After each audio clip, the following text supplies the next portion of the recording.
here we are again. I'm Bill Carell, and we are lighting the candle, a world that works. And I have my compadres. I don't know where you guys are, in the recording, but actually, folks at home are not going to be able to see you because it's just audio these days.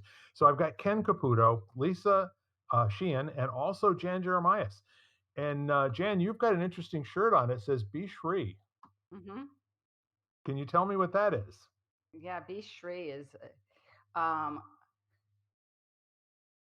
so Shree means um so okay, let me just see if I can get it right for a moment. I was like, I better read the back. That which is life enhancing, abundant, and blessed. Oh, as in lighting a candle or casting a pebble into the pond? Yes, be Shree. I like it.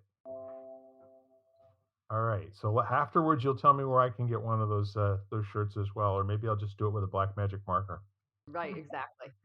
So, so the interesting thing here, um,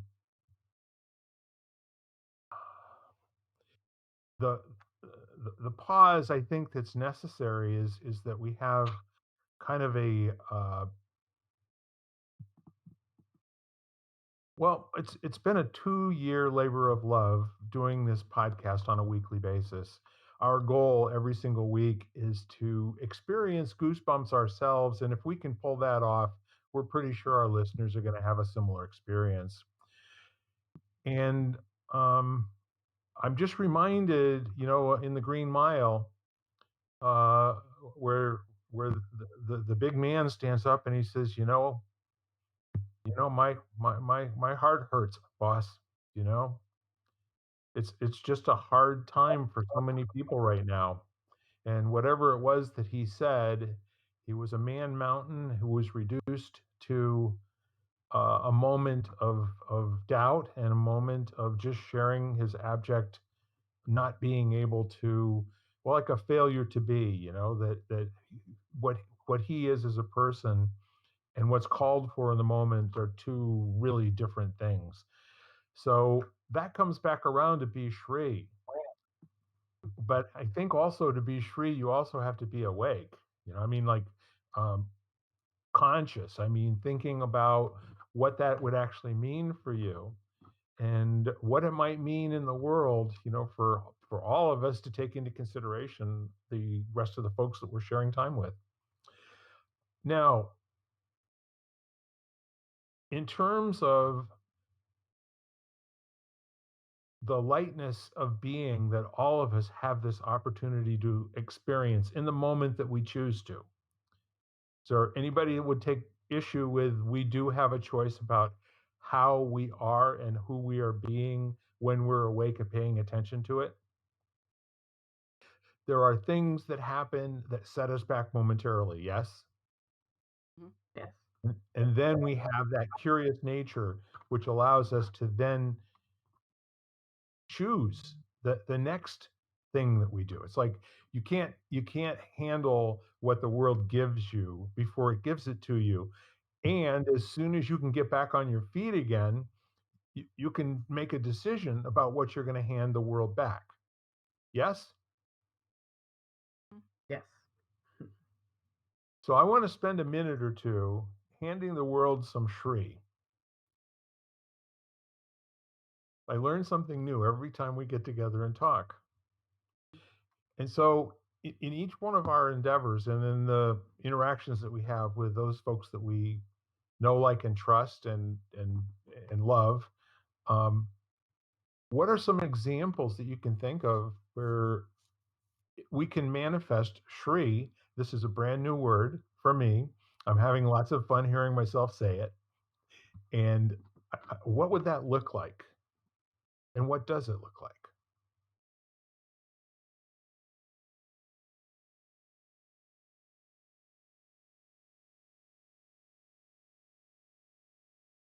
So I'll start and I'll give you an example.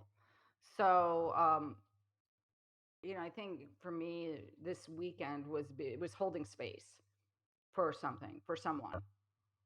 And I'll say it was Tonka, my dog.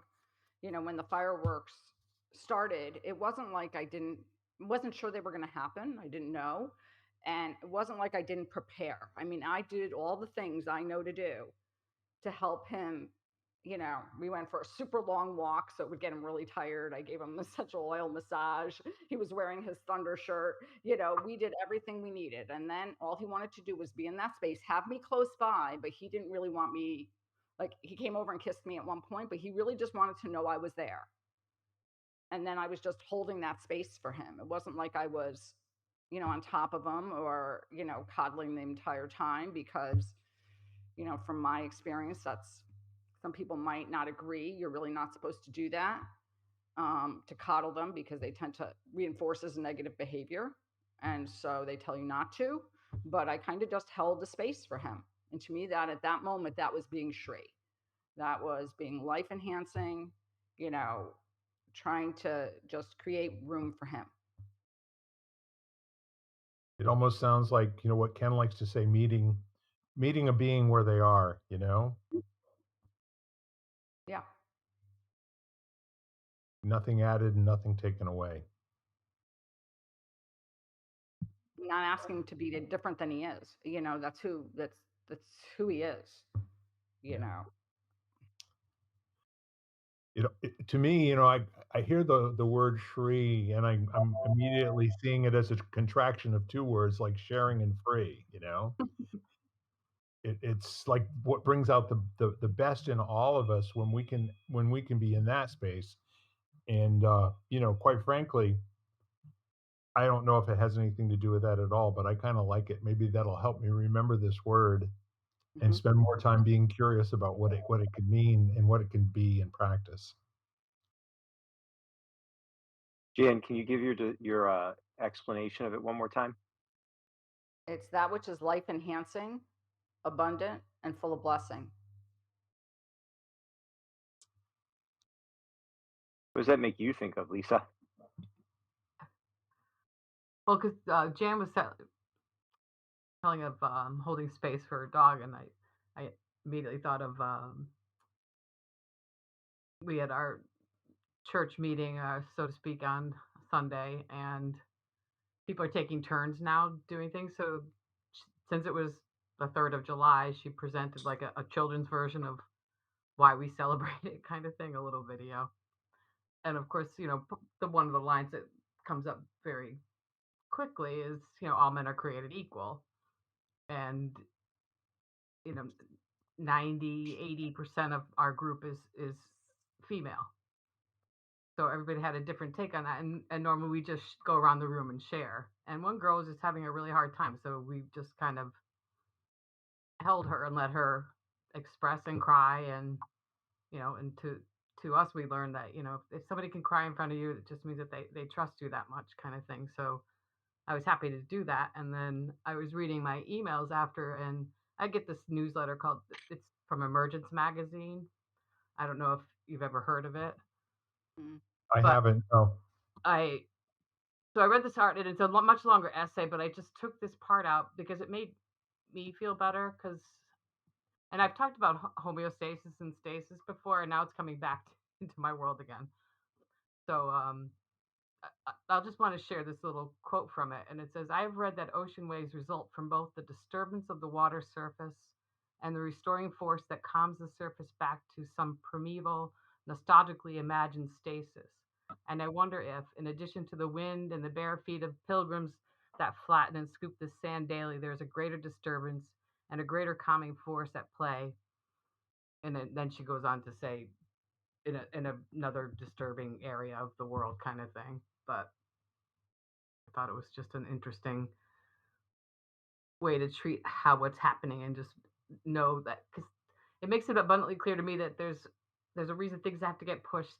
Stagnation doesn't help anything, in nature or in human beings. So it has to get pushed once in a while in order to have that need, that desire, that power, that passion to come back to stasis again and remember why. Mhm. So to me, that's kind of Shree. Yeah. Just to go back to holding space, and I think holding space can be a challenging thing to do for someone, because I think our immediate reaction, or at least my reaction, is I want to help and I want to fix. Mm. So sitting there and holding space for someone or something can be challenging when, you know, not to, when you just really need them to go through what they're going through and just know that in that space, like the woman who cried, that they're safe and loved. Yes. Yeah, it does require you being very tuned in, you know. So, because it's always interesting how we have our own discomforts and reactions to other people's discomfort and reactions. So, so you talk about, it's kind of funny, like the idea of being awake right now. The the term is one I've been avoiding because it's been spun into kind of this culture war type. The original purpose of it is being a little lost in a lot of fear and anxiety and confusion. So I kind of like aware, because awareness is just something you can have internally and externally without judgment, at least until someone figures out how to spin that into something that I have bad news for you, Ken. That you don't know it's already been spun is a good thing. Yeah, well, and it's kind of interesting. I mean, one of the things I'm toying with right now is, helping especially younger people learn to recognize who they can listen to, you know, because there's a lot of confusion with that, a lot of mistrust, and you know, so but it's just kind of interesting, like the having the self-awareness of how to prepare yourself for the difficult task of holding space for another sentient being. That in and of itself is a powerful starting point, you know and for many of us, our gaze is focused outward a lot, and so now you have no center from which to stabilize, and then as Bill said, choose. you know so the other thing that's interesting about choosing is you can only choose things that you're aware are possible of being chosen. Mm. So I remember Carol Dweck in her book Mindset talking about a boy. They were saying, basically, you can learn, you can be better than you currently are as far as your grades, your schoolwork, that kind of thing. And this kid looked up, started crying, 14 years old, in and out of juvie, and said, "Are you telling me I don't have to be stupid anymore?" No. He didn't know he could choose to not be stupid because no one had ever opened that possibility up, and his environment held him in a place of believing he had inherited stupidity. That was just the only choice he had. So, so it's kind of an interesting thing. He was fortunate in that someone gave him the gift of awareness, but he didn't even know he could seek that out for himself. There's a kind of an interesting corollary to the whole conversation about the words having multiple meanings. And typically, in an instance where somebody is enforcing a meaning and the adaptation of your understanding of that meaning, that behavior is not Shree. It's more than likely has nothing to do with what they consider to be good for you, you know? And otherwise, you'd be fully available to hear out things that you don't agree with for the curiosity satisfaction and in the understanding to come to a place of choice. And you can't ever have the gift of choice without having the gift of an open mind, which basically means that you can entertain both the ugly darkness and the shining bright light at the same time and have an equal, no loss of power in either one of those two experiences. And I think that's the thing where most people, kind of like, as Jan said earlier, I kind of want to make this go away for them, because my interpretation of where they are right now is it could be suffering. It could be something that I don't stand for. It could be something that I could possibly make a difference, with. And then there's still that choice, right? Do I make a difference, or do I just let them stand there and hold their hand or whatever else they need in the moment and just see how this works for them in terms of passing? Because when you're thinking about growth and about being with a person that you're holding space for, their ability to experience overcoming something is that's where growth lives. It's not where you and I are going to normally put ourselves. But the bad news is, to increase your capacity, capability, and strength, you have to go through painful circumstances from time to time and learn more about yourself through that experience. Did that sound like I knew what I was talking about? See, because that's me just trying to give you stuff to think about. But if you think about, in martial arts, if you think about it in yoga, if you're in, like, the difference between having a goal and mastery, you have the goal so you can accomplish the goal.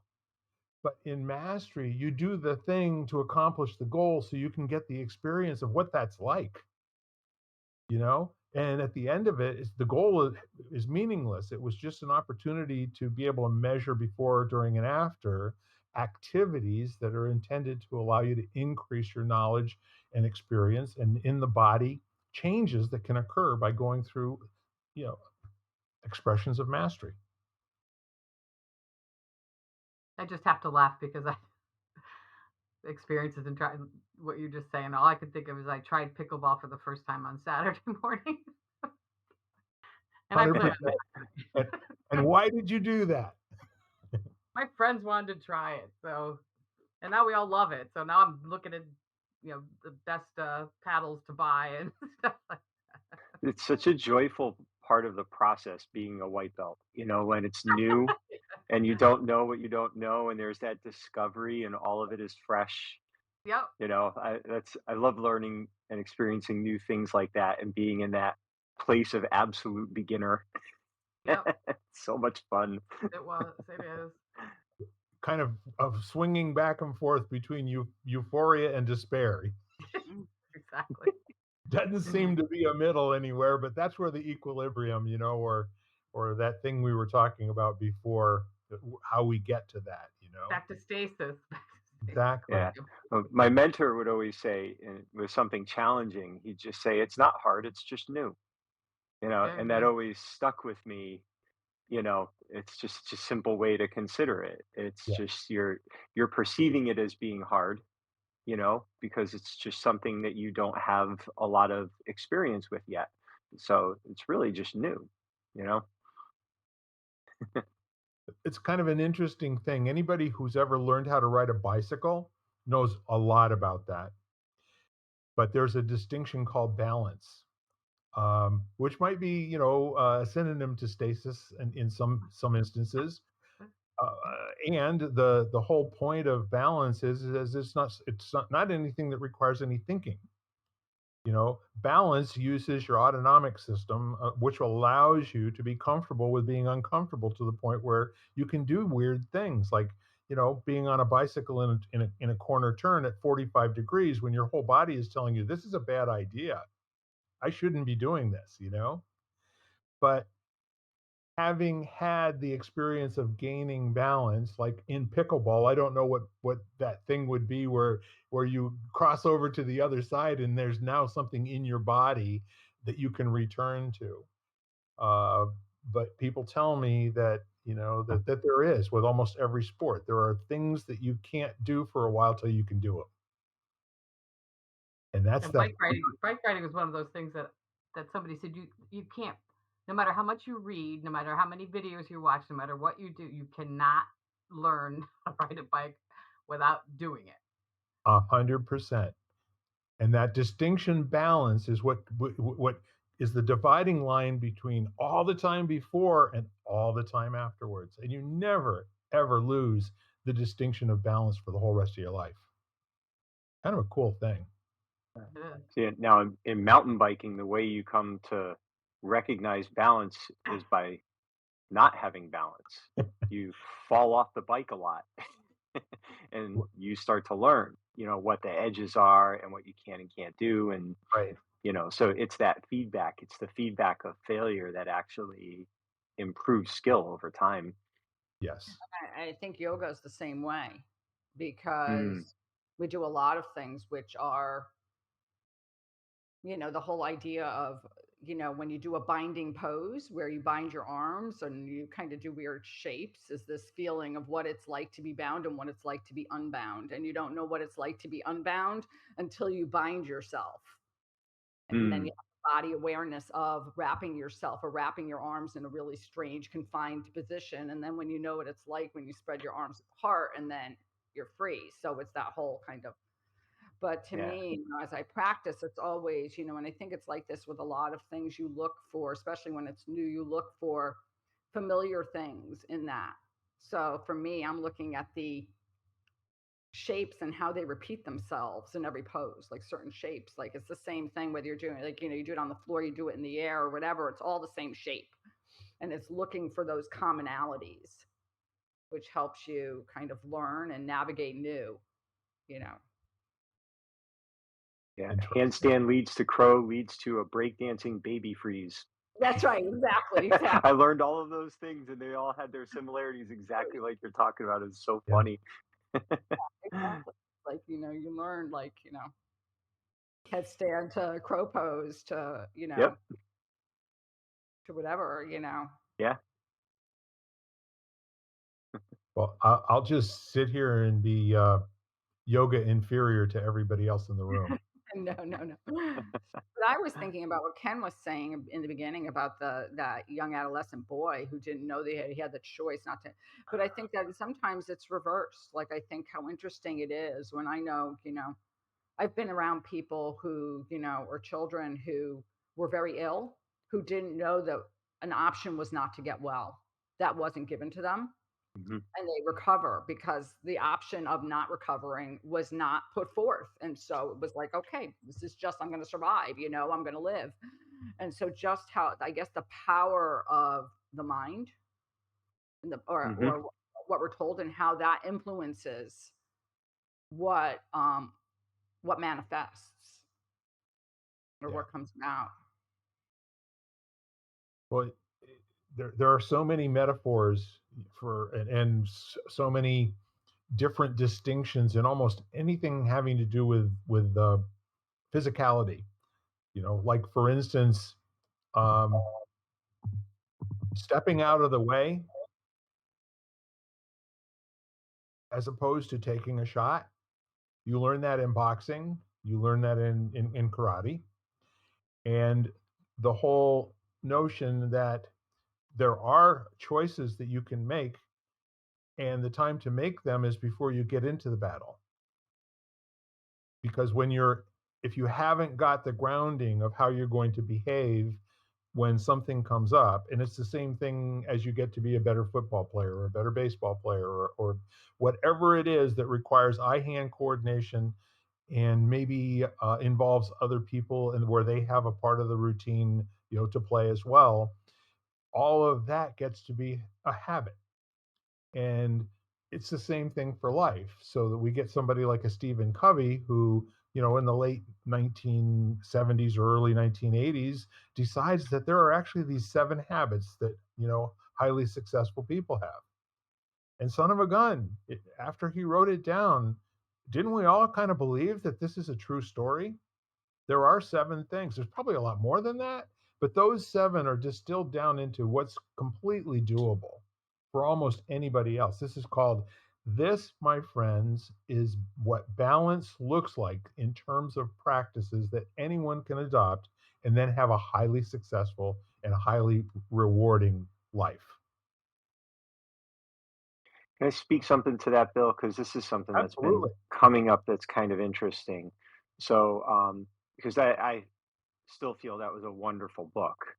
And I find it interesting how there's a couple of different mindsets that end up being applied that may or may not amplify the value of that book.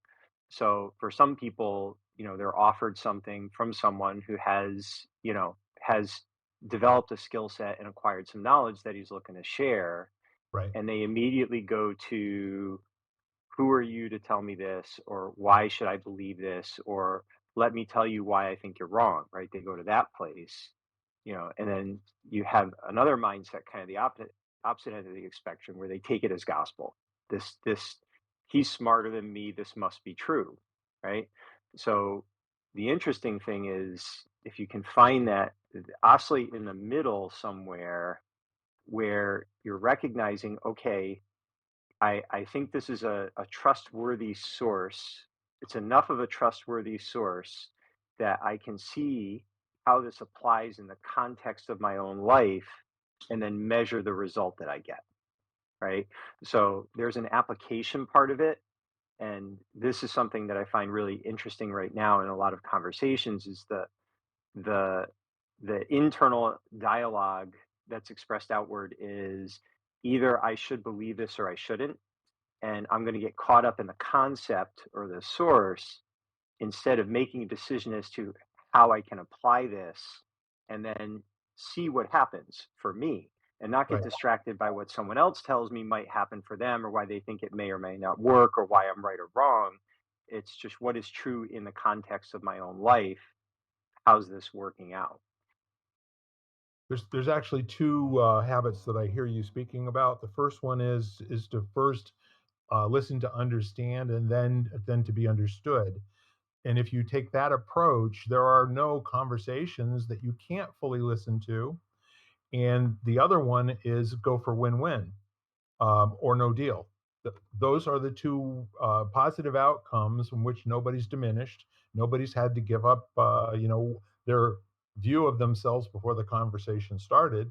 So you're either going to finish a conversation as win-win, and that's kind of like in the middle there, where you don't have to believe what they're saying and you don't have to distrust it. Neither one of those Yeah. is important in listening to understand. And so if you're curious about the language that's being used, and the emotion, all of the nonverbal communications that are involved in the situation, the understanding comes after the experience of having listened to it fully, and maybe even had some questions about it. You know what I mean? So when we're talking in terms of how people are using um, what somebody did 30, 40 years ago to enlighten people, and mostly, not that doesn't mean make them smarter, it means make them less heavy. Enlightenment is not that you're all of a sudden have the keys to the kingdom and you know what you're doing. It might just be that you don't have to carry the stuff around that don't know you're carrying.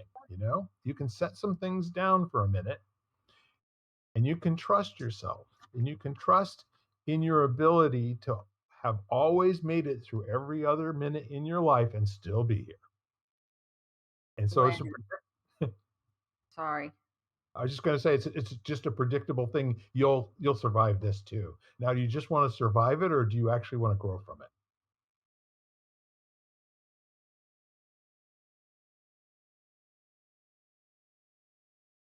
So one that So strikes me as sharpen the saw, actually. well, It's like, do I, number one, do I have a saw that has dulled on me? Do I have a tool that's allowing me to navigate my life effectively that maybe needs a little bit of attention?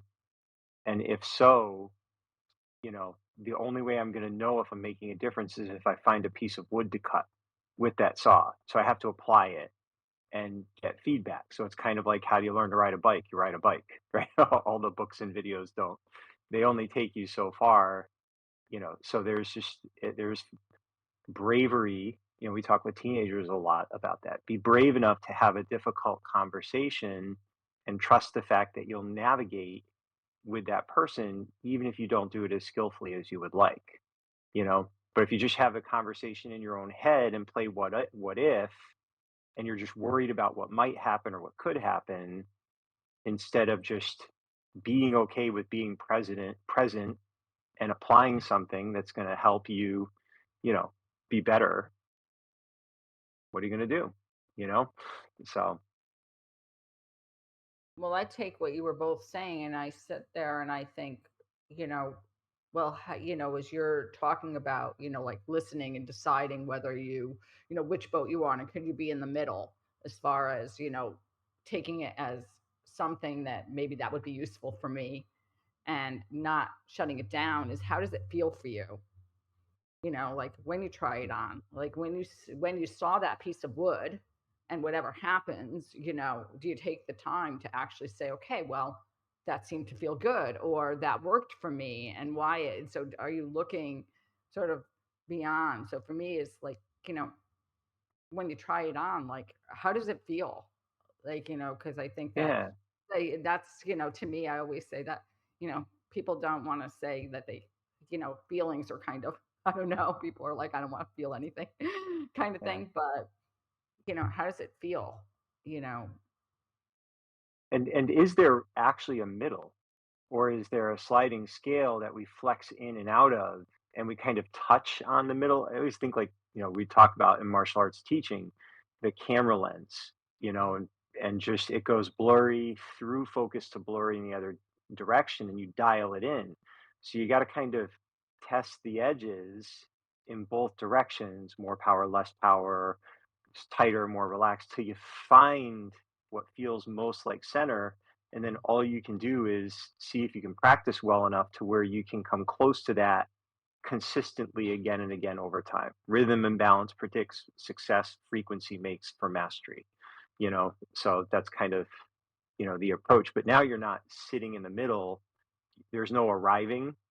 hmm There's arriving again and again, you know? yoga's no different because, and Yeah. we call the middle mudya. It's another great word Hmm. for you, Bill. There you go. Mudya's the middle is, and so, I always think of mudya reminds me of mud. It's like yuck. I don't It's a All I fun word. hear is Charlie Sheen saying, "It's a nunya, a mudya." I like it. mudya. So yeah, it's that But balance see, between. here's the really cool thing. You know what we do every single week? I'm going to tell you. I'm gonna put it into street language. We make shit up, okay? And what we do is we use linguistics and the power of creating a concept and stating, like for instance, as if you want to have people take a look at a metaphor where there is a middle, that's really cool, right? And until it gets said out loud or experienced by somebody and then put into language from the actual doing the work, the physical work of whatever it is that you're doing, um, almost any new metaphor can bring people to a place where they now could possibly have an experiential breakthrough themselves by doing the work themselves. Does that make sense?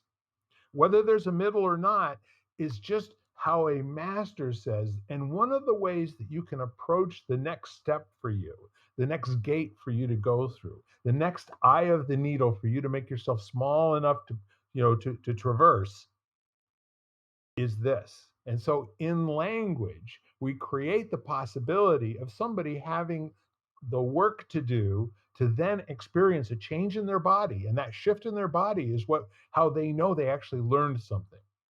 The shift in your body after you don't fall down that first time and you go, holy crap, I don't need to fall down all these times. I just keep stopping right before I have balance. And now I've got balance. Go ahead, push me over. Look, I dare you. Go ahead. Then you get cocky with it.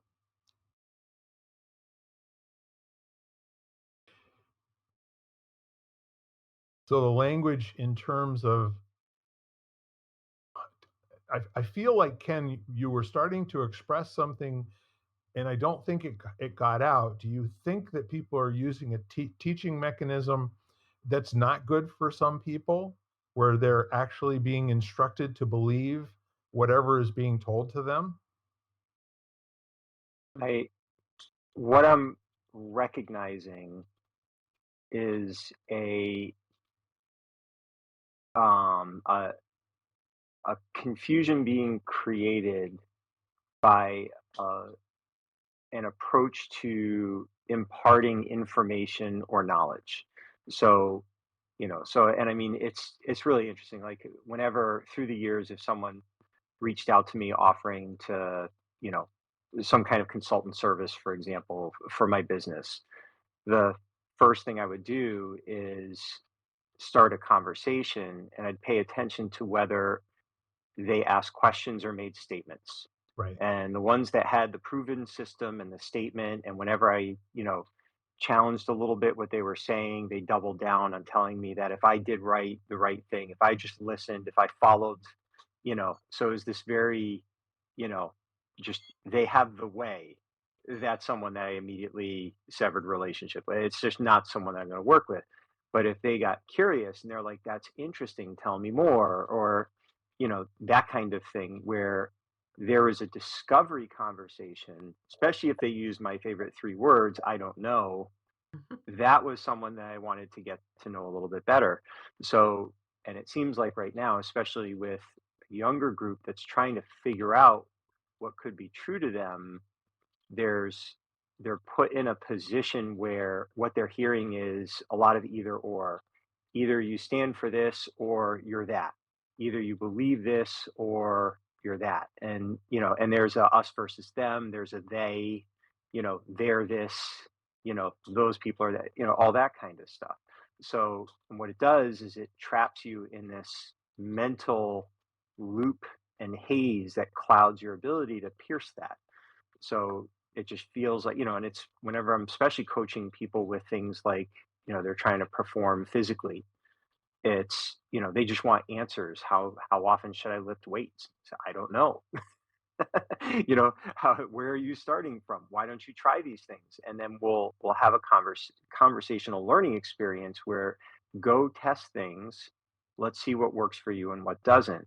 But that requires someone willing to speak from that place, as opposed to someone who's speaking from the place of I know what's best for maybe even very good reasons, and you get bound in that. So I still don't know if I'm really explaining it clearly. It's I think you're like dancing around something that might not be socially acceptable to just say out loud, but it sounds very much like the old authoritarian authority model where don't bother doing anything other than what I tell you to do because you don't have enough knowledge or experience to even ask questions about it. And if you're going to be successful at something, you're going to have to do what I tell you to do until I stop telling you what to do. I don't think it's quite that, and I think it's why it's a little bit hazy is it's because it's a little bit complex. Like there's a gentleman who I've known for quite some time, and he's really big on nutrition right now. He's got kind of he signed on with a coaching company that does like a weight loss type thing. And he's incredibly passionate and truly believes and is producing some results. But the problem is in the process of doing that, for example, he'll insist you don't need to exercise. It's all you can't outwork a bad diet, and he's missing this whole thing about exercise as a prescription for wellness. Yes. So when your whole lens is look at how much weight I'm helping people lose, that doesn't necessarily mean they're healthier. It means they potentially could weigh less and still be unhealthy. And and if you ask him about it, he has these pre-programmed talking points that he's obviously been trained in to counter so that he can get clients to engage in his program, which is a good program. So it's not manipulative, it's not bad, it's just incomplete. But his process doesn't open up the space for, all he needs to do is say, you know what, yes, you're right. Exercise is good as well. And, you should find someone who can help you with this, and this to complement the work that we are doing together. But that doesn't happen.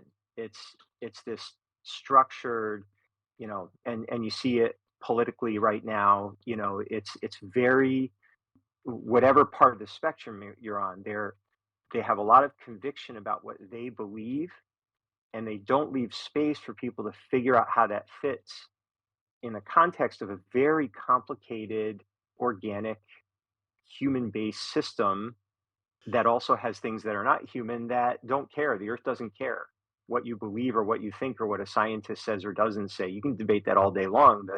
Like George Carlin says, eventually the earth will just shrug and we'll all be gone. And there won't be anyone left to debate. So it's just this kind of, but it's not it's not bad, it's not evil, it's not even intentional. It's, in some cases it may be, but a lot of what I'm seeing is not that. It's just belief that's incomplete, I guess is the best way to sum it up. But Is when that I'm that a little closer? but No, when no, I'm thank you. It helps to have a specific, demonstrable set of circumstances. Go ahead, Jen.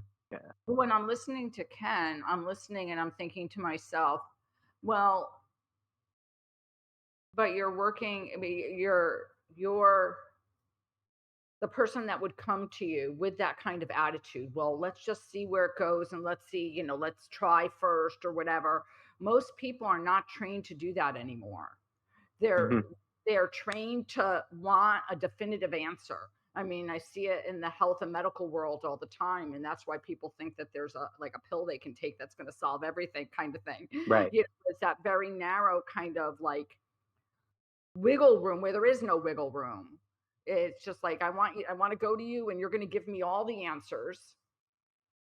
Yeah. And you Yeah. know, so that ability for someone to say, okay, well, let's see how this unfolds or evolves with you and me Mhm. working together toward that goal is not often, like, I mean, I see it, you see it probably, but in general I don't know that a lot of people do anymore. Yeah, and it is I'm sure you've experienced this too. I mean, and definitely, for many years now, it's always terrified me how quickly people are willing to give over their power and Absolutely. just basically say, "You seem like you know what you're doing. You're knowledgeable. You seem like a together person. Here's my life. Fix me, please." And that always, I'm like, nope. Nope, I'll be happy to, work with you and support you and provide you insight. But then I know people, genuinely good people, and a lot of times they come out of the other end recognizing the mistake, but they want to help. So they're like, "Okay, I'll take your life and I'll make it better for you." They're doing it from a genuine place. It's not manipulative. It's this belief that they have the ability to help, and now that person, eventually that's going to stop working because no one can take your life and make it better. No one can. So then you end up with resentment and mistrust, and then that person's either going to double down or justify, so it gets very entangled. You know and you're right. I mean, the main thing I do is say, let's determine 5 practices, little things you can do daily, as best you can, as often as you can, that will prepare you in advance for the weather systems that will come and go in your life. Yeah, And that's not a fix, and it's not even an answer, and I'm not even telling, I'm giving them categories and then some tools so that they can figure out how to do this for themselves. Because I'm like, "Look, in 28 days, I don't want you to need me anymore." This is it, so, but that's very disconcerting, you're right, for a lot of people, because they're, "Well, what happens after 28 days?" "I don't know, we'll see. I'm not abandoning you, but the intention is that you are going to figure out how to ask better questions, how to have awareness and discernment that you can apply to your life so that you can learn to navigate your own life." yeah. So, yeah, but that's taking a pill and having it all get fixed sounds a heck of a lot easier, doesn't it? It's what everybody wants. No, no, Yeah, just give me me the too. answer. I Me mean, really, too. I'll pay you whatever it costs. Just give me the answer. Dude, I'm I'll telling you, if write there the was check a right pill, now. I'd take it right now. Right, right. But I think I think what I'm thinking of as we're chatting is I'm thinking is this fear of in some way failure.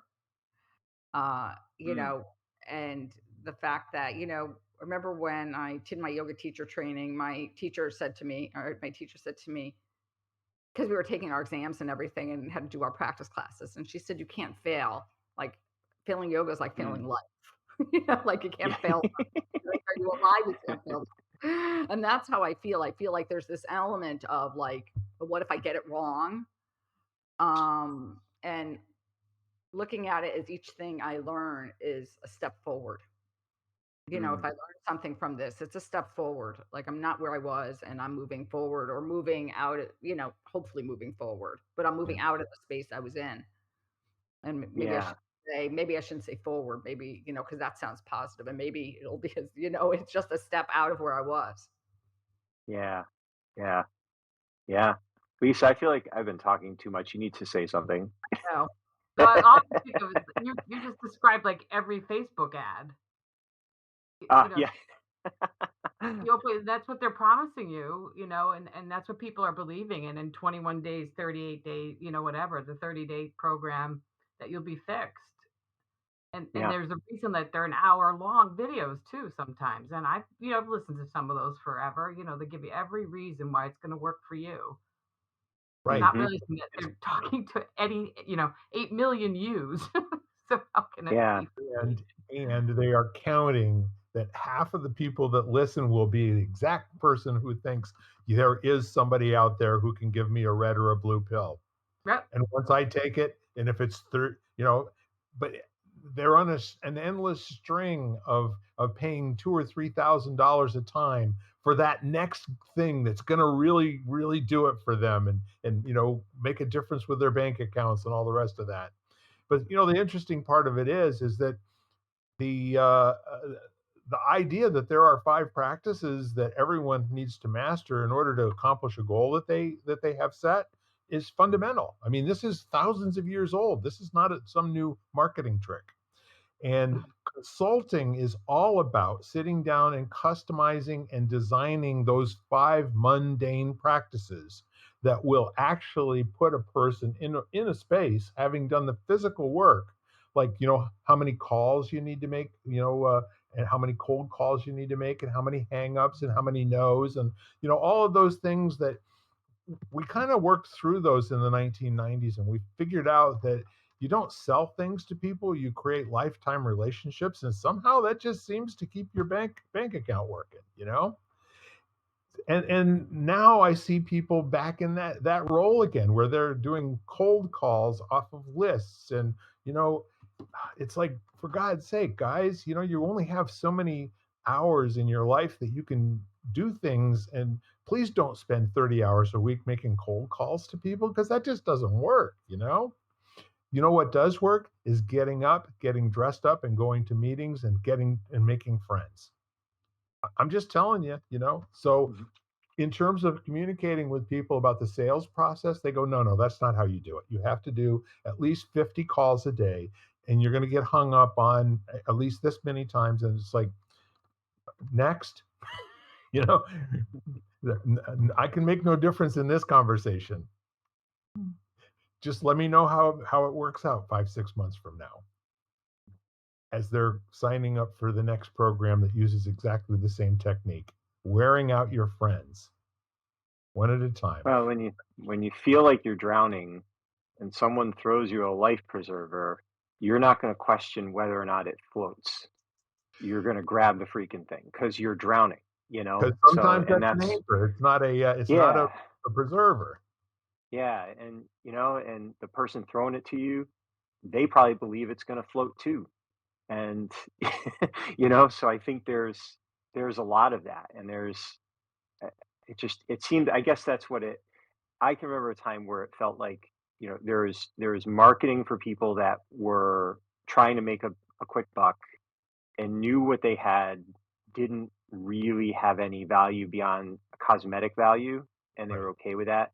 Now I feel like there are a lot of people that passionately believe what they're saying and what they're offering without really thinking through the potential consequences, good or bad, from what they're saying and doing. And the people who are really, really know the deep ones that have the wisdom are getting quieter because they're not the type of people that compete. So the only way you find them is through those more intimate circles that you're talking about, Bill.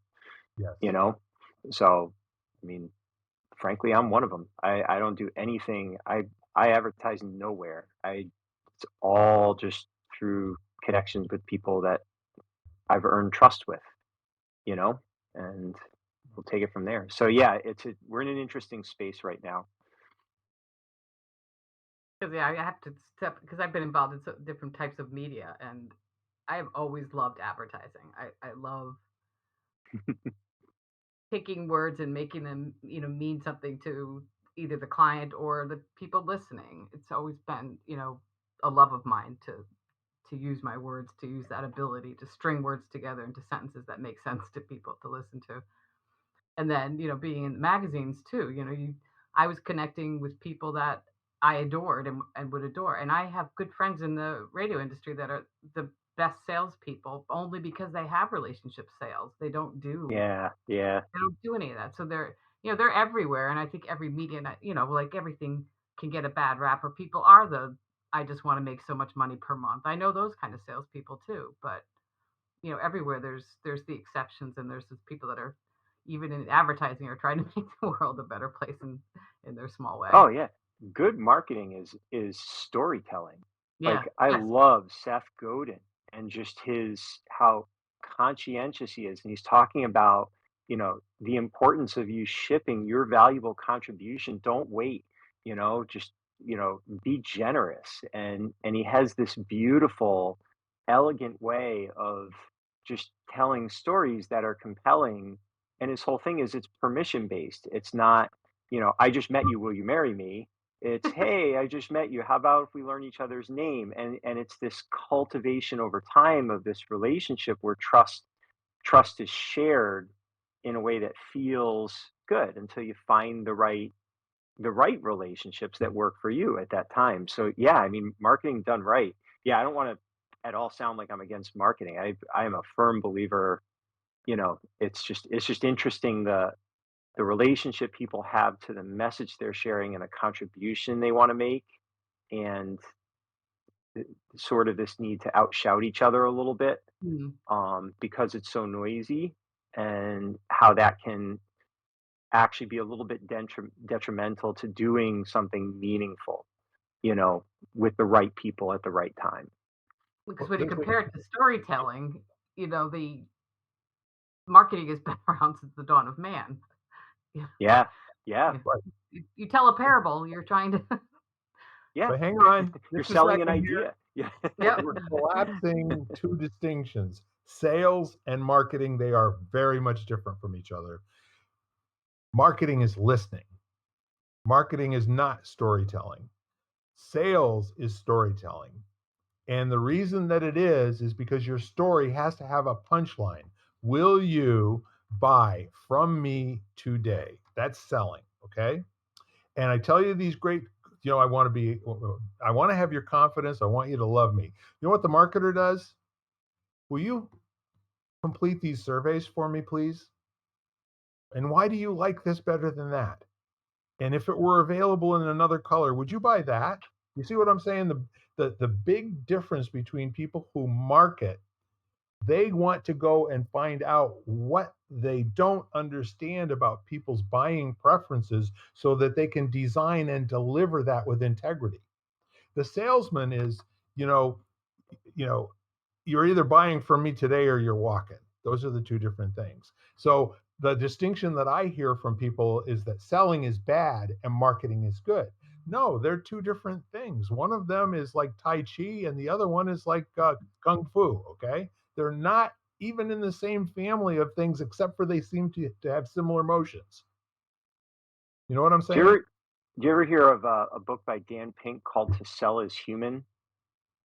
No. Oh, Sounds you great. should read it. It's yeah, it's he would disagree with that, I think, if I interpret it right, just from the standpoint of his whole premise was the best sale is really just educating people to what's the best choice for them. And he uses like an example to two car dealerships, used Right. car dealerships, and one it's like the sales that you're talking about, the old style, a little bit, let me go to my manager, there's a negotiation, do you want to buy or not type thing.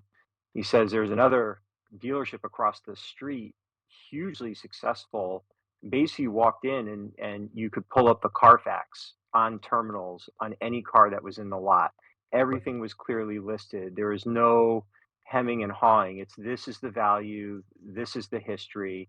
They're just informing people. So the sale really wasn't, it was really almost an extension of the marketing and the technique was really just helping people over the hump of making the decision to actually exchange one resource for something that they felt equaled it in value or exceeded it. So it was very interesting. And frankly, like our whole enrollment process in martial arts, no one we do not I train no one in sales anymore. There Right. is no sales training. We share the story, we share the experience, we give them their options and help them figure out which one works best for them, including not enrolling, and then they choose, and that's it, you know? So it's Well, kind of interesting. so here's the distinction that I think is getting stepped over, Ken, for our listeners' edification. Marketing is all of that historical knowledge, what you've learned that people would rather come in and sit down in a Carfax situation and not be pressured by some, shiny person wearing brand new clothes and all the rest of this and being, asked repeatedly, do you want to buy? Do you want to buy? Do you want to buy? Where the marketing effort on the other side of the street, they chose to go the easy route, which is we'll get our customers in here, we'll treat them like things, we'll beat them up until they either buy from us and then we'll hound them because we're going to get all of their information. Where do they live? And what? So the marketing aspect of it was, how do you want to ask for a sale? Do you see those Mm. two different Yeah, techniques? yeah, yeah, yeah. Yep. Marketing gets you into that transaction approach where you will ask for business and the transaction is separate from the marketing. There's no transaction in marketing other than gathering information, sharing information, and using that as an input, for the technology to produce a better mousetrap. Do I know what the dictionary says? Sure. Let's go blow everything out of the water now. Yeah, that's all good. Do you need to leave, Jan? Yeah. All right. We'll be on just long enough here for Lisa to edify me and tell me what I'm talking about. Marketing, the action or business of promoting and selling products or services, including market research and advertising. It's not transactional. And what do you have for sales? Oh, let's find out. And I I'll think tell you what, if we lose Okay. Ken? Oh, sales is the exchange of a commodity for money or the action of selling something. Yep. A period during which, oh no, that's reduced prices. Never mind. So just to restate, sales is exchanging money for something. Yep. It's the transaction. And Mm. marketing is, do you want to be in cars? You want to be in motorcycles? Do you want to be in electric cars? Do you want to be, in, hydrogen based cars?